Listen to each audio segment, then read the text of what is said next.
দর্শক বন্ধুরা, আমি বর্তমান দাঁড়িয়ে আছি লালমনিরহাট জেলার হাতীবান্ধায় প্রাইম ব্যাংক সংলগ্ন।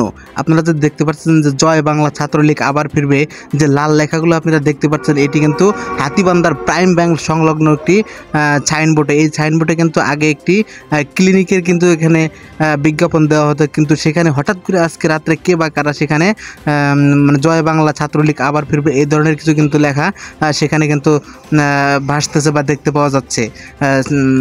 জনতা যখন দেখতে পাচ্ছে তখন কিন্তু এখানে অনেক মানুষজন জড়ো হয়ে গেছে যে জয় বাংলা ছাত্রলীগ আবার ফিরবে এই ধরনের স্লোগান। আবারও কেন বাংলাদেশে ফ্যাসিস্ট সরকার চলে যাওয়ার পরেও এখানে কারা এখানে দিয়ে রেখেছে, এটা নিয়ে কিন্তু হাতীবান্ধার মধ্যে কিন্তু চাঞ্চল্য সৃষ্টি হয়েছে। অনেকে কিন্তু দেখতেছেন যে যেখানে সাইনবোর্ডটি কিন্তু খুলে ফেলার উপক্রম কিংবা সেখানে সেই লেখাটা বন্ধ করে দেওয়ার উপক্রম চলছে, কিন্তু সেখানে কিন্তু অনেক লোকজন জড়ো হয়ে গিয়েছে। আমরা সেখান থেকে দাঁড়িয়ে মূলত সেই নিউজটি করতেছি।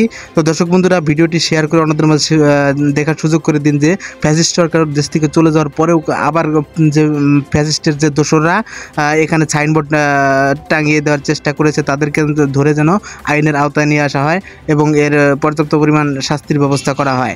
কারণ যে সরকারকে দেশ থেকে তাড়ানোর জন্য হাজারো হাজারো মানুষের বুকের রক্ত ঝরেছে, সেই ফ্যাসিস্ট সরকারের দোষরা কিন্তু আবারও কিন্তু মাথাচাড়া দেওয়ার চেষ্টা করতেছে। তারা যেন দেশের মধ্যে আর মাথাচাড়া দেওয়ার চেষ্টা করতে না পারে, এজন্য ভিডিওটি শেয়ার করে সবার মাঝে দেখার সুযোগ করে দিতে হবে। তো দর্শক বন্ধুরা, আমরা কিন্তু এখন দাঁড়িয়ে আছি হাতীবান্ধার প্রাইম ব্যাংক সংলগ্ন এলাকায়।